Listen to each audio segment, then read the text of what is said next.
उनकी बात सुनकर जब ब्राह्मण ने देव मंदिर में प्रवेश किया तो देखा वे ही विप्र रूपधारी भगवान कमल के आसन पर विराजमान हैं। ब्राह्मण ने मस्तक झुकाकर उन्हें प्रणाम किया और बड़ी प्रसन्नता के साथ उनके दोनों चरण पकड़कर कहा, देवेश्वर, अब मुझ पर प्रसन्न होइए। मैंने पहले आपको नहीं पहचाना था। प्रभो, इस लोक और परलोक में भी मैं आपका किंकर बना रहूंगा। मधुसूदन, मुझे अपने ऊपर आपका प्रत्यक्ष अनुग्रह दिखाई दिया है। यदि मुझ पर कृपा हो तो मैं आपका साक्षात स्वरूप देखना चाहता हूं। भगवान श्री विष्णु बोले, भूदेव, तुम्हारे ऊपर मेरा प्रेम सदा ही बना रहता है। मैंने स्नेहवश ही तुम्हें पुण्यात्मा महापुरुषों का दर्शन कराया है। पुण्यवान महात्माओं के एक बार भी दर्शन, स्पर्श, ध्यान एवं नामोच्चारण करने से तथा उनके साथ वार्तालाप करने से मनुष्य अक्षय स्वर्ग का सुख पाता है। महापुरुषों का नित्य संग करने से सब पापों का नाश हो जाता है तथा मनुष्य अनंत सुख भोग कर मेरे स्वरूप में लीन होता है। जो मनुष्य पुण्य तीर्थों में स्नान करके शंकर जी तथा पुण्यात्मा पुरुषों के आश्रम का दर्शन करता है, वह भी मेरे शरीर में लीन हो जाता है। एकादशी तिथि को जो मेरा ही दिन हरिवासर है, उपवास करके जो लोगों के सामने पुण्यमय कथा कहता है, वह भी मेरे स्वरूप में लीन हो जाता है। मेरे चरित्र का श्रवण करते हुए जो रात्रि में जागता है, उसका भी मेरे शरीर में लय होता है। विप्रवर, जो प्रतिदिन ऊंचे स्वर से गीत गाते और बाजा बजाते हुए मेरे नामों का स्मरण करता है, उसका भी मेरी देह में लय होता है। जिसका मन तपस्वी, राजा और गुरुजनों से कभी द्रोह नहीं करता, वह भी मेरे स्वरूप में लीन होता है। तुम मेरे भक्त और तीर्थ स्वरूप हो, किंतु तुमने बगले की मृत्यु के लिए जो शाप दिया था, उसके दोष से छुटकारा दिलाने के लिए मैंने ही वहां उपस्थित होकर कहा कि तुम पुण्यवानों में श्रेष्ठ और तीर्थ स्वरूप महात्मा मूक चांडाल के पास जाओ। तात, उस महात्मा का दर्शन करके तुमने देखा ही था वह किस प्रकार अपने माता पिता की पूजन करता है। उन सभी महात्माओं के दर्शन से, उनके साथ वार्तालाप करने से और मेरा संपर्क होने से आज तुम मेरे मंदिर में आए हो। करोड़ों जन्मों के बाद जिसके पापों का क्षय होता है, वह धर्मज्ञ पुरुष मेरा दर्शन करता है, जिससे उसे प्रसन्नता प्राप्त होती है। बस मेरे ही अनुग्रह से तुमको मेरा दर्शन हुआ है, इसलिए तुम्हारे मन में जो इच्छा हो उसके अनुसार मुझसे वरदान मांग लो। ब्राह्मण बोला, नाथ, मेरा मन सर्वथा आपके ही ध्यान में स्थित रहे। संपूर्ण लोकों के स्वामी माधव, आपके सिवा कोई भी दूसरी वस्तु मुझे कभी प्रिय ना लगे। श्री भगवान ने कहा, निष्पाप ब्राह्मण, तुम्हारी बुद्धि में सदा ऐसा उत्तम विचार जागृत रहता है, इसलिए तुम मेरे धाम में आकर मेरे ही समान दिव्य भोगों का उपभोग करोगे। किंतु तुम्हारे माता पिता तुमसे आदर नहीं पा रहे हैं, अतः पहले माता पिता की पूजा करो, इसके बाद मेरे स्वरूप को प्राप्त हो सकोगे। उनके दुखपूर्ण उच्छ्वास और क्रोध से तुम्हारी तपस्या प्रतिदिन नष्ट हो रही है। जिस पुत्र के ऊपर सदा ही माता पिता का कोप रहता है, उसको नरक में पड़ने से मैं, ब्रह्मा तथा महादेव जी नहीं रोक सकते। इसलिए तुम माता पिता के पास जाओ और यत्न पूर्वक उनकी पूजा करो, फिर उन्हीं की कृपा से तुम मेरे पद को प्राप्त करोगे। व्यास जी कहते हैं, जगत गुरु भगवान के ऐसा कहने पर द्विजन श्रेष्ठ नरोत्तम ने फिर इस प्रकार कहा, नाथ, यदि आप मुझ पर प्रसन्न हैं तो मुझे अपने स्वरूप का दर्शन कराइए। तब संपूर्ण लोकों के एकमात्र कर्ता एवं ब्राह्मण हितैषी भगवान ने नरोत्तम के प्रेम से प्रसन्न होकर उस पुण्यकर्मा ब्राह्मण को शंख, चक्र, गदा और पद्म धारण किए अपने पुरुषोत्तम रूप का दर्शन कराया। उनके तेज से संपूर्ण जगत व्यापत हो रहा था। ब्राह्मण ने दंड की भांति धरती पर गिरकर भगवान को प्रणाम किया और कहा, जगदीश्वर, आज मेरा जन्म सफल हुआ। आज मेरे नेत्र कल्याणमय हो गए। इस समय मेरे दोनों हाथ प्रशस्त हो गए। आज मैं भी धन्य हो गया। मेरे पूर्वज सनातन ब्रह्मलोक को जा रहे हैं। जनार्दन, आज आपकी कृपा से मेरे बंधु बांधव आनंदित हो रहे हैं। इस समय मेरे सभी मनोरथ सिद्ध हो गए। किंतु नाथ, मूक चांडाल आदि ज्ञानी महात्माओं की बात सोचकर मुझे बड़ा विस्मय हो रहा है। भला वे लोग देशांतर में होने वाले मेरे वृतांत को कैसे जानते हैं?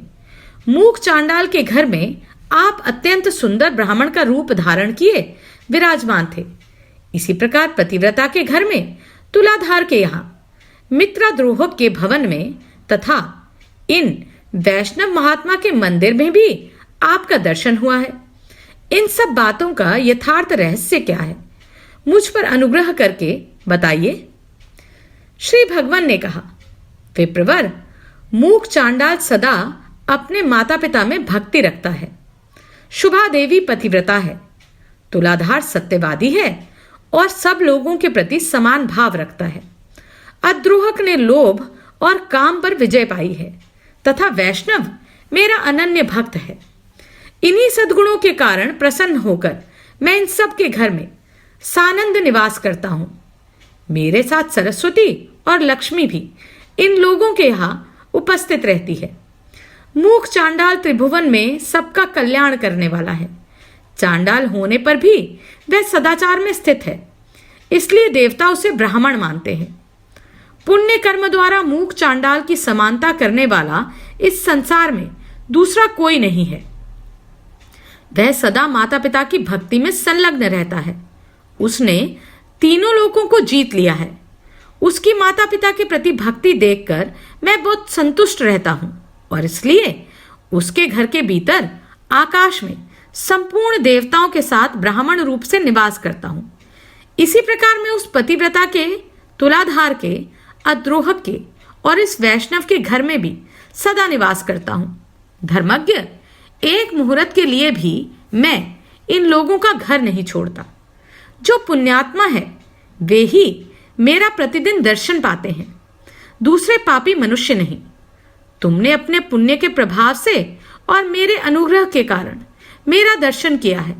अब मैं क्रमशः उन महात्माओं के सदाचार का वर्णन करूंगा। तुम ध्यान देकर सुनो। ऐसे वर्णनों को सुनकर मनुष्य जन्म और मृत्यु के बंधन से सर्वथा मुक्त हो जाते हैं। देवताओं में भी पिता और माता से बढ़कर तीर्थ नहीं है। जिसने माता पिता की आराधना की है वही पुरुषों में श्रेष्ठ है। वह मेरे हृदय में रहता है और मैं उसके हृदय में। हम दोनों में कोई अंतर नहीं रह जाता। इहलोक और परलोक में भी वह मेरे ही समान पूज्य है। वह अपने समस्त बंधु बांधवों के साथ मेरे रमणीय धाम में पहुंचकर मुझ में ही लीन हो जाता है। माता पिता की आराधना के बल से ही वह नरश्रेष्ठ मूक चांडाल तीनों लोगों की बातें जानता है। फिर इस विषय में तुम्हें विस्मय क्यों हो रहा है? ब्राह्मण ने पूछा। जगदीश्वर, मोह और अज्ञानवश पहले माता पिता की आराधना ना करके फिर भले बुरे का ज्ञान होने पर यदि मनुष्य पुनः माता पिता की सेवा करना चाहे तो उसके लिए क्या कर्तव्य है? श्री भगवान बोले, विप्रवर, 1 वर्ष, 1 मास, 1 पक्ष, 1 सप्ताह अथवा 1 दिन भी जिसने माता पिता की भक्ति की है वह मेरे धाम को प्राप्त होता है, तथा जो उनके मन को कष्ट पहुंचाता है वह अवश्य नरक में पड़ता है। जिसने पहले अपने माता पिता की पूजा की हो या ना की हो, यदि उनकी मृत्यु के पश्चात वह सांड छोड़ता है तो उसे पितृभक्ति का फल मिल जाता है। जो बुद्धिमान पुत्र अपना सर्वस्व लगाकर माता पिता का श्राद्ध करता है वह जाति स्मर अर्थात पूर्व जन्म की बातों को स्मरण करने वाला होता है और उससे पितृभक्ति का पूरा फल मिल जाता है। श्राद्ध से बढ़कर महान यज्ञ तीनों लोकों में दूसरा कोई नहीं है। इसमें जो कुछ दान दिया जाता है वह सब अक्षय होता है। दूसरों को जो दान दिया जाता है उसका फल 10,000 गुना होता है। अपनी जाति वालों को देने से लाख गुना, पिंडदान में लगाया हुआ धन करोड़ गुना और ब्राह्मणों को देने पर वह अनंत गुना फल देने वाला बताया गया है। जो गंगा जी के जल में और गया, प्रयाग, पुष्कर, काशी, सिद्धकुंड तथा गंगा सागर संगम तीर्थों में पितरों के लिए अन्नदान करता है उसकी मुक्ति निश्चित है तथा उसके पितृ अक्षय स्वर्ग को प्राप्त करते हैं। उनका जन्म सफल हो जाता है। जो विशेषतः गंगा जी में तिल मिश्रित जल के द्वारा तर्पण करता है उसे भी मोक्ष का मार्ग मिल जाता है। जो पिंडदान करता है उसके लिए तो कहना ही क्या है। अमावस्या और युगादि तिथियों को तथा चंद्रमा और सूर्य ग्रहण के दिन जो पावन श्राद्ध करता है वह अक्षय लोक का भागी होता है। उसके पितृ उसे प्रिय आशीर्वाद और अनंत भोग प्रदान करके 10,000 वर्षों तक तृप्त रहते हैं।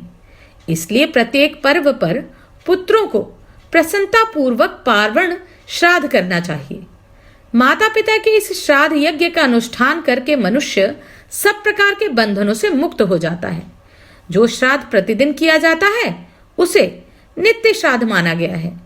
जो पुरुष श्रद्धा पूर्वक नित्य श्राद्ध करता है वह अक्षय लोक का उपभोग करता है। इसी प्रकार कृष्ण पक्ष में विधि पूर्वक काम्य श्राद्ध का अनुष्ठान करके मनुष्य मनोवांछित फल प्राप्त करता है। आषाढ़ की पूर्णिमा के बाद जो 5वां पक्ष आता है जिसे महालय या पितृपक्ष कहते हैं उसमें पितरों का श्राद्ध करना चाहिए। उस समय सूर्य कन्या राशि पर गए हैं या नहीं इसका विचार नहीं करना चाहिए। जब सूर्य कन्या राशि पर स्थित होते हैं उस समय से लेकर 16 दिन उत्तम दक्षिणाओं से संपन्न यज्ञों के समान महत्व रखते हैं। उन दिनों में इस परम पवित्र काम्य श्राद्ध का अनुष्ठान करना चाहिए। इससे श्राद्धकर्ता का मंगल होता है।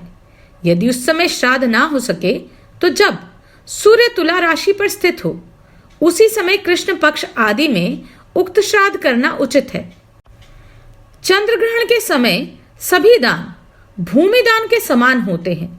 सभी ब्राह्मण व्यास के समान माने जाते हैं और समस्त जल गंगा जल के तुल्य हो जाता है। चंद्र ग्रहण में दिया हुआ दान और समय की अपेक्षा लाख गुना तथा सूर्य ग्रहण 10 लाख गुना अधिक फल देने वाला बताया गया है। और यदि गंगा जी का जल प्राप्त हो जाए तब तो चंद्र ग्रहण का दान करोड़ गुना और सूर्य ग्रहण में दिया हुआ दान 10 करोड़ गुना अधिक फल देने वाला होता है। विधि पूर्वक 1 लाख गौदान करने से जो फल प्राप्त होता है वह चंद्र ग्रहण के समय गंगा जी में स्नान करने से मिल जाता है। जो चंद्रमा और सूर्य के ग्रहण में गंगा जी के जल में डुबकी लगाता है उसे संपूर्ण तीर्थों में स्नान करने का फल प्राप्त होता है। यदि रविवार को सूर्य ग्रहण और सोमवार को चंद्र ग्रहण हो तो वह चूड़ामणि नामक योग कहलाता है। उसमें स्नान और दान का अनंत फल माना गया है। उस समय पुण्य तीर्थों में पहले उपवास करके जो पुरुष पिंडदान, तर्पण तथा धन दान करता है वह सत्यलोक में प्रतिष्ठित होता है। ब्राह्मण ने पूछा, देव, आपने पिता के लिए किए जाने वाले श्राद्ध नामक महायज्ञ का वर्णन किया। अब यह बताइए कि पुत्र को पिता के जीते जी क्या करना चाहिए। कौन से कर्म करके बुद्धिमान पुत्र को जन्म जन्मांतरों में परम कल्याण की प्राप्ति हो सकती है। ये सब बातें यत्न पूर्वक बताने की कृपा कीजिए। श्री भगवान बोले, विप्रवर, पिता को देवता के समान समझकर उनकी पूजा करनी चाहिए और पुत्र की भांति उन पर स्नेह रखना चाहिए। कभी मन से भी उनकी आज्ञा का उल्लंघन नहीं करना चाहिए। जो पुत्र रोगी पिता की भली भांति परिचर्या करता है उसे अक्षय स्वर्ग की प्राप्ति होती है और वह सदा देवताओं द्वारा पूजित होता है।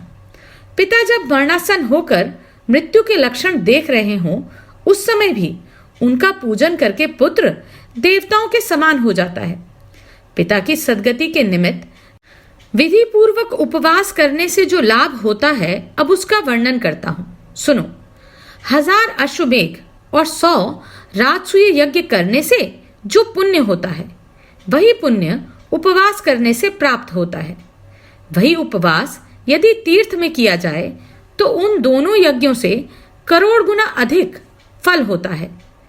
जिस श्रेष्ठ पुरुष के प्राण गंगा जी के जल में छूटते हैं, वह पुनः माता के दूध का पान नहीं करता, वरम मुक्त हो जाता है। जो अपनी इच्छानुसार काशी में रहकर प्राण त्याग करता है, वह मनोवांछित फल भोग कर मेरे स्वरूप में लीन हो जाता है। योग युक्त नैष्ठिक ब्रह्मचारी मुनियों को जिस गति की प्राप्ति होती है, वही गति ब्रह्मपुत्र नदी की 7 धाराओं में प्राण त्याग करने वाले को मिल जाती है। विशेषतः जो सोन नदी के उत्तर तट का आश्रय लेकर विधि पूर्वक प्राण त्याग करता है, वह मेरी समानता को प्राप्त करता है। जिस मनुष्य की मृत्यु घर के भीतर होती है, उस घर के छप्पर पे जितनी गांठें बंधी रहती हैं, उतने ही बंधन उसके शरीर में भी बंध जाते हैं। 1-1 वर्ष के बाद उसका 1-1 बंधन खुलता है। पुत्र और भाई बंधु देखते रह जाते हैं। किसी के द्वारा उसे उस बंधन से छुटकारा नहीं मिलता। पर्वत, जंगल, दुर्गम भूमि या जल रहित स्थान में प्राण त्याग करने वाला मनुष्य दुर्गति को प्राप्त होता है। उसे कीड़े आदि की योनि में जन्म लेना पड़ता है। जिस मरे हुए व्यक्ति के शव का दाह संस्कार मृत्यु के दूसरे दिन होता है, वह 60,000 वर्षों तक कुंभीपाक नरक में पड़ा रहता है। जो मनुष्य अस्पर्श्य का स्पर्श करके या पतितावस्था में प्राण त्याग करता है, वे चिरकाल तक नरक में निवास करके मलेच्छ योनि में जन्म लेता है। पुण्य से अथवा पुण्य कर्मों का अनुष्ठान करने से मर्त्यलोक निवासी सब मनुष्यों की मृत्यु के बाद जैसी बुद्धि होती है, वैसी ही गति उन्हें प्राप्त होती है। पिता की मृत्यु पर जो बलवान पुत्र उनके शरीर को कंधे पर ढोता है, उसे पग पग पर अश्वमेघ यज्ञ का फल प्राप्त होता है। पुत्र को चाहिए कि वह पिता के शव को चिता पर रखकर विधि पूर्वक मंत्रोच्चारण करते हुए पहले उसके मुख में आग दे, उसके बाद संपूर्ण शरीर का दाह करे। उस समय इस प्रकार कहे, जो लोभ मोह से युक्त तथा पाप पुण्य से आच्छादित थे, उन पिताजी के इस शव का, इसके संपूर्ण अंगों का मैं दाह करता हूं, वे दिव्य लोकों में जाए। इस प्रकार दाह करके पुत्र अस्थि संचय के लिए कुछ दिन प्रतीक्षा में व्यतीत करे। फिर यथा समय अस्थि संचय करके दशाह अर्थात 10वें दिन आने पर स्नान कर गीले वस्त्र का परित्याग कर दे। फिर विद्वान पुरुष 11वें दिन एकादशाह श्राद्ध करे और प्रेत के शरीर की पुष्टि के लिए एक ब्राह्मण को भोजन कराए। उस समय वस्त्र, पीड़ा और चरण पादुका का वस्तुओं का विधि पूर्वक दान करे। दशाह के चौथे दिन किया जाने वाला श्राद्ध चतुर्थाह 3 पक्ष के बाद किया जाने वाला त्रैपाक्षिक अथवा सार्धमासिक 6 मास के भीतर होने वाला ऊनशाण मासिक तथा वर्ष के भीतर होने वाला ऊनाब्दिक श्राद्ध और इसके अतिरिक्त 12 महीने के 12 श्राद्ध कुल 16 श्राद्ध माने गए हैं। जिसके लिए यह 16 श्राद्ध यथाशक्ति श्रद्धा पूर्वक किए जाते हैं, उसका पिशाचत्व स्थिर हो जाता है। अन्य सैकड़ों श्राद्ध करने पर भी प्रेत योनि से उसका उद्धार नहीं होता। 1 वर्ष व्यतीत होने पर विद्वान पुरुष पार्वण श्राद्ध की विधि से सपिंडीकरण नामक श्राद्ध करें। ब्राह्मण ने पूछा, केशव, तपस्वी वनवासी और गृहस्थ ब्राह्मण यदि धन से हीन हो तो उसका पितृकार्य कैसे हो सकता है? श्री भगवान बोले, जो तृण और काष्ठ का उपार्जन करके अथवा कौड़ी कौड़ी मांग कर पितृ कार्य करता है, उसके कर्म का लाख गुना अधिक फल होता है। कुछ भी ना हो तो पिता की तिथि आने पर जो मनुष्य केवल गांव को घास खिला देता है, उसे पिंडदान से भी अधिक फल प्राप्त होता है। पूर्व काल की बात है, विराट देश में एक अत्यंत दीन मनुष्य रहता था। एक दिन पिता की तिथि आने पर वह बहुत रोया। रोने का कारण यह था कि उसके पास श्राद्धोपयोगी सभी वस्तुओं का अभाव था। बहुत देर तक रोने के पश्चात उसने किसी विद्वान ब्राह्मण से पूछा, ब्राह्मण, आज मेरे पिताजी की तिथि है, किंतु मेरे पास धन के नाम पर कौड़ी भी नहीं है। ऐसी दिशा में क्या करने से मेरा हित होगा? आप मुझे ऐसा उपदेश दीजिए जिससे मैं धर्म में स्थित रह सकूं। विद्वान ब्राह्मण ने कहा, तात, इस समय कुतप नामक मुहूर्त बीत रहा है। तुम शीघ्र ही वन में जाओ और पितरों के उद्देश्य से घास लाकर गौ को खिला दो। तदनंतर ब्राह्मण के उपदेश से वह वन में गया और घास का बोझा लेकर बड़े हर्ष के साथ पिता की तृप्ति के लिए उसे गौ को खिला दिया। इस पुण्य के प्रभाव से वह देवलोक को चला गया। पितृयज्ञ से बढ़कर दूसरा कोई धर्म नहीं है, इसलिए पूर्ण प्रयत्न करके अपनी शक्ति के अनुसार मात्सर्य भाव का त्याग करके श्राद्ध करना चाहिए। जो मनुष्य लोगों के सामने इस धर्म संतान अर्थात धर्म का विस्तार करने वाले अध्याय का पाठ करता है, उसे प्रत्येक लोक में गंगा जी के जल में स्नान करने का फल प्राप्त होता है। जिसने प्रत्येक जन्म में महापातकों का संग्रह किया हो, उसका वह सारा संग्रह इस अध्याय का एक बार पाठ या श्रवण करने पर नष्ट हो जाता है।